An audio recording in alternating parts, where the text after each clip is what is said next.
El ministro de Educación el día de ayer concretizó la invitación que le extendiera a la Comisión Especial del Senado, entre los que están el señor Bauta Rojas, senador por la provincia Hermanas Mirabal, estaba el senador de San Juan de la Maguana también, el señor Félix Bautista, miembro de esa comisión también es el senador del Ceibo, el señor Zorrilla, José Zorrilla, la señora Burnigal, y bueno, y ahí estaban, por mencionar unos cuantos miembros de unas 7, 8 miembros de esta Comisión de Educación Especial en el Senado y respondieron a la invitación que le hiciera el ministro para escuchar de los programas especiales que estarían desarrollando de cara al año escolar 21-22 que estaría dando inicio el próximo día 20 de septiembre. En esa reunión, pues justamente lo que el ministro pretendía era explicar los proyectos en conjunto y los planes educativos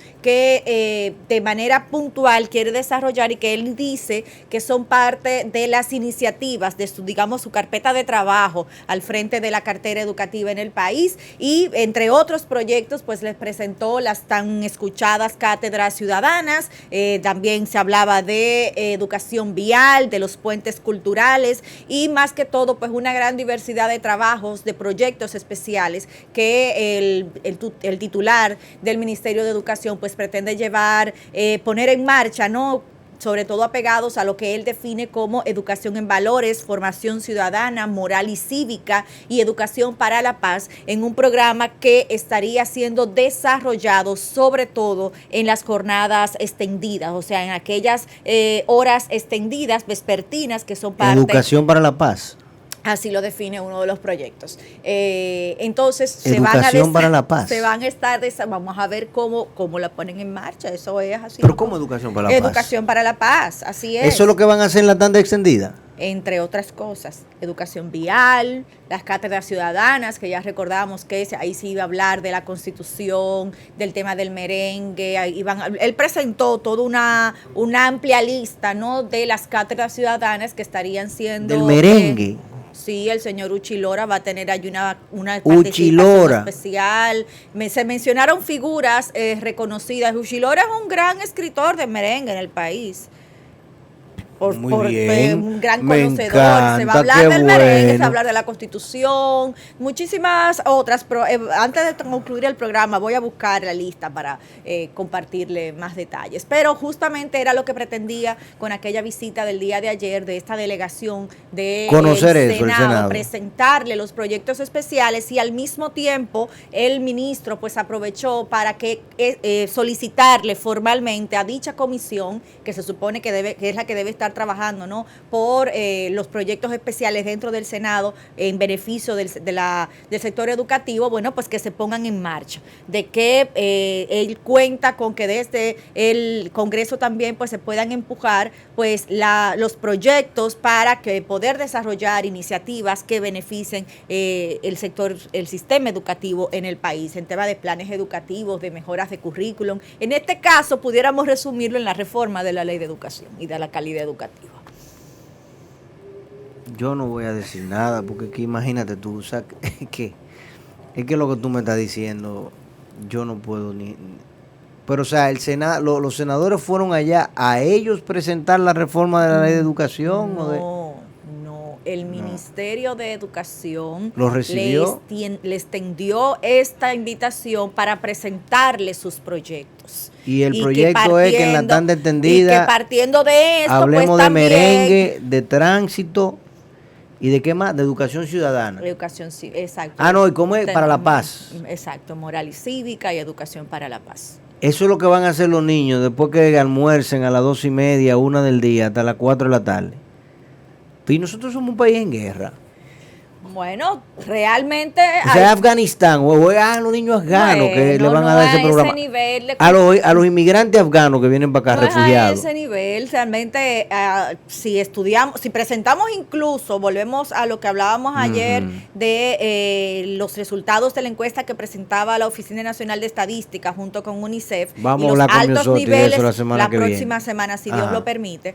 Realmente hay una cultura de violencia y eso definitivamente me parece parece importante que empecemos a desmontarlo. Y si dentro de las escuelas podemos nosotros tener un programa especial para enseñar a los niños a cómo usted hablaba el otro día con el diputado Tobías Crespo de cómo el tema de la educación vial en chicos de bachillerato, de secundaria, pues era importante por los niveles de violencia y de desconocimiento de cómo se vive en las calles, cómo se circula en las calles. Y si desde las escuelas nosotros podemos ir desmontando esos niveles de violencia que vemos que más del 50% de los niños de nuestro país son criados a fuetazo limpio, a golpes, entonces pudiera cobrar sentido, ¿no? El hecho de que en las escuelas empecemos a hablar de la cultura de la paz, enseñarle a los niños cómo lo que viven en las casas no debe ser necesariamente. Estoy mirando la parte, no conozco todo el proyecto, estoy asumiendo que por ahí debería ir la cosa.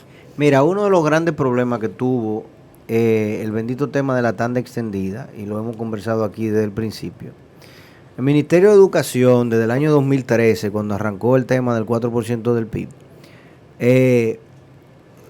parecería que lo hubiese agarrado fuera de base. Primero agarró fuera de base al gobierno central, a Danilo Medina en ese momento y su grupo, porque ellos se vieron obligados por la presión social a ejercer y ejecutar esa cantidad de dinero vía el presupuesto del Ministerio de Educación. Con las restricciones legales y todo lo demás que había, y con la presión política de que hay que emplear y hay que poner compañeritos y hay que darle las obras a los ingenieros, etcétera, etcétera, pues se arrancó con un desenfreno completo en el tema educativo con la construcción de aulas y escuelas.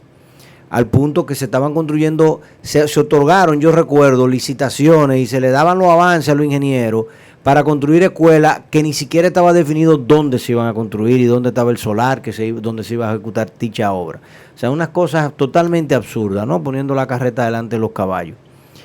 Pero una de las cosas fundamentales que salió a relucir muy rápido, ya a partir del segundo o tercer año, era que se había aumentado precisamente el tema de la cobertura, de darle más comida a los niños en las escuelas. Ya no era solo desayuno escolar, sino también almuerzo, porque con eso también ayudamos a todos los compañeritos que sirven desayuno escolar y por ahí ya tú sabes. Yo entregué 100 raciones, embuste, entregaste 20, pero no importa, facturo 100. Y eso tiene cualquier cantidad de subterfugios y de malos prácticas y demás. Pero en adición a eso, bueno, los niños recibieron ese alimento. Al recibir ese alimento en las escuelas, la deserción escolar cayó y más niños se quedaron en las aulas. Pero los niños se quedaban en las aulas y el currículo no fue ajustado, no hay entrenamiento docente, no hay un programa definido de qué es lo que se va a hacer con esos niños en las tardes, no hay un programa deportivo tampoco, ni cultural. Se convirtió, como decía el ingeniero Eduardo Estrella, en la tanda lenta. Porque era una tanda para uno pasar la tarde y hacer una siesta a lo español, ahí en ese proceso. Entonces, ahora tú decirme que en esas horas vamos a hablar de la paz y la cultura de la paz y todo lo demás. Óyeme, lo que necesitamos es contenido. Los muchachos necesitan más horas de matemáticas, necesitan más horas de ciencias básicas y necesitan más horas de lengua española. No voy a hablar de inglés porque no tenemos los profesores, el personal docente para eso. Eventualmente algún día lo tendremos especializado para algunos centros de alguna forma, si me hacen caso algún día sobre eso. Pero bien, pero si esas tres cosas tú te enfocas en ellas y como un suspiro, como algo adicional para tú complementar ese almuerzo, tú me le brindas tecnología, pues entonces habremos avanzado enormemente. Entonces, porque las 4 horas del día de 8 a 12 no es suficiente tiempo para dar matemáticas, ciencia y lengua española, solamente eso. Olvidémonos de estudios sociales, de historia, ¿verdad? Porque siempre se va a dar, pero lo que realmente necesitamos, mucho más horas. Entonces, cuando el niño tenga más horas de matemática, tenga más horas de ciencia, en la tarde él no va a estar pensando en guerra ni pensando en violencia, porque el niño está entretenido construyendo un experimento o un ejercicio que tiene que ver con ciencia, con estudios de la naturaleza, del medio ambiente, etcétera, etcétera. y lo está haciendo, construyendo también el conocimiento y él mismo edificando y manejando su material escrito y su producción escrita, etcétera. Entonces, no tenemos que hablar de violencia, ni tenemos que hablar de ese tema, o sea, no es por ahí. Honestamente, es como bueno, no sé qué voy a hacer con ellos, déjame ponerle esto. Porque lo que quiero dejar dicho al final es, el problema de la violencia en las escuelas, el problema de la violencia en el hogar, es fundamentalmente ignorancia, entre otras cosas. Hay una fundamental, hacinamiento. O sea, cuando tú tienes mucho hacinamiento, la tendencia a la violencia es grave. Cuando tú tienes carencia grande de muchas cosas básicas, agua potable, por ejemplo, tú sabes lo difícil que es tú pelearte por un galón de agua para tú bañarte. Eso te genera un nivel de violencia terrible. Entonces, por decirte un ejemplo, el apagón, yo no sé por qué, pero cuando se va la luz hace un calor. O sea, tú puedes estar sentado en el balcón con el abanico apagado, sentado en el balcón, no se ha ido la luz, y se va la luz y te entra un calor que no hay forma. Y tú dices, pero yo no me estaba ventilando de manera artificial para nada, pero no importa, hace un calorazo, ahí mismo se mete el calor. ¿Entiendes? Entonces, hay cosas fundamentales que si tú las tienes, también reduce los niveles de violencia. La planificación familiar, la escasez económica en el hogar, etcétera. Pero desde el punto de vista escolar, el contenido, el mantener a los muchachos entretenidos, aprendiendo, organizados y estructurados, con metas y objetivos claros, es lo fundamental. Y los objetivos claros no puede ser conocer el merengue, por más que me digan, mire, yo lo lamento mucho, eso no es relevante, no es de merengue que vamos a vivir en República Dominicana. O sea, eso es algo cultural que nos llena, que nos agrada, que nos hace diferente, nos posiciona de una forma particular cuando uno está en una conversación, pero a la hora de la verdad, tú con el merengue no vas al supermercado, va un grupo muy reducido de personas, entonces eso no puede ser el objetivo fundamental de ningún planteamiento curricular, me parece a mí. Dentro de las cátedras, los temas que ha planteado el Ministerio de Educación que estaría cubriendo, ¿no? Está el tema de cultura general, deportes, música, medio ambiente, ética y vida, y entre ellos, pues ya a principios de este año, antes de concluir el pasado periodo escolar, pues habría dado a conocer algunas que estaban ya concluidas, como en el tema de la Constitución y del merengue en efecto, que es como estamos hablando. Pero eso es parte de lo que está de momento presentando el Ministerio de Educación. Hay que recordar que el día de ayer hablábamos de cómo se habrían estado ya reuniendo algunos de los técnicos especializados dentro del Ministerio de Educación, junto con la viceministra de Asuntos Técnicos y Pedagógicos, para justamente evaluar los lineamientos pedagógicos de cara al año escolar 21-22. Y ahí, bueno, pues empezaban a evaluar las prioridades de los 11 ejes que son los que se han definido como de lo que estaría empezando a verse, de la visión que tiene el Ministerio de Educación y la parte de la carga académica y cómo deberían estar validando o revalidando los conocimientos de los niños para este periodo escolar que empieza, recordamos, el 20 de septiembre. De igual manera, aunque ya a partir del día 1 se había señalado como la fecha para empezar todo este tipo de trabajo, dentro del sistema magisterial, pues también hay voces disidentes, voces que empiezan a evidenciar situaciones que no están del todo bajo control, obviamente, como se ha comentado acá anteriormente, siendo una institución con una empleomanía tan amplia, cuesta que todos estén caminando al mismo ritmo, ¿no? Pero ya los maestros han empezado a evidenciar falta de coordinación, falta de información, de que se les ha dicho que el año escolar estaría siendo híbrido en algunos sectores, pero no se les ha planteado cómo ni cuáles. De igual manera, pues empiezan a hablar de que los citan para las escuelas, para los entrenamientos y los talleres, y cuando llegan le informan que no, que los talleres son solo para los directores y los técnicos que no han terminado y que esos son los que le van a dar a ellos. O sea, hay una cantidad de información que obviamente no está totalmente clara.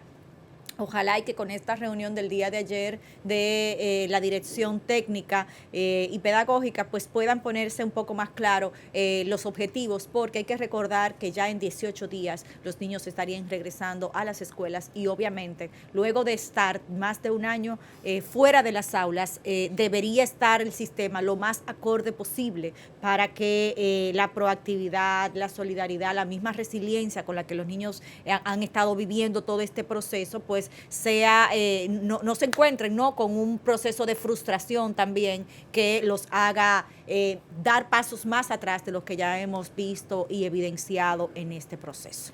Bueno, mira, te puedo decir que los partes noticiosos están mostrando todos los días, las redes están llenas de escuelas que están sin terminar, escuelas que tienen problemas de infraestructura.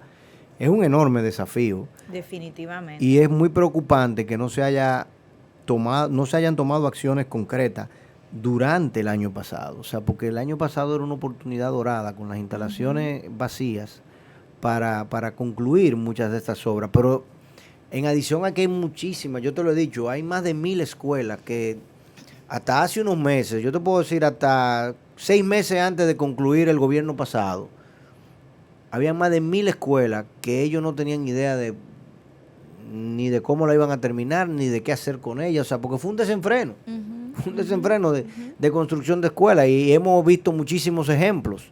Y la pertinencia también de dónde se construían escuelas en terrenos en el medio de los cañaverales. Exacto, en terrenos que no había ningún tipo de comunidad en el entorno. No se hizo tampoco un estudio de factibilidad ni las comunidades que necesitaban. O sea que eso también ahí es un tremendo desafío, ya tener una inversión importante en medio de la nada, que no resuelve el problema. Es complicadísimo y hay muchas escuelas, o sea, cualquiera que coge la carretera, cualquier carretera acá, va a haber muchas escuelas construidas a medio talle, que no se han terminado, o que están en lugares que tú sencillamente dices, yo no sé qué van a hacer con eso. ¿Entiendes? O sea, si tú coges de Consuelo, del Ingenio Consuelo hacia Tomayor, a 2,5 kilómetros, antes de tú llegar al Batey, que le llaman ¿cómo que se dice esto? Los chicharrones. Antes de llegar a ese bate ya había una escuela y a 1 kilómetro de esa construyeron otra enorme, que esa está concluida con todo, pero eso está en el medio de un cañaveral, eso no tiene objetivo, no sé cuál. Creo que serán solo los hijos de los cañeros que están allí que van a ir a esa escuela, pero no hacía falta porque hay otra a menos de 1 kilómetro de distancia. Entonces, aquí en la circunvalación, después de la salida de los Alcarrizos, ahí hay una escuela que yo la estoy viendo desde el año 2015, a medio construir, y eso no se ha terminado. Y así podemos hacer un inventario enorme. Entonces, caramba, va a ser complicado este inicio de año escolar. Ya lo hemos dicho desde hace mucho tiempo. Ojalá y todo salga bien.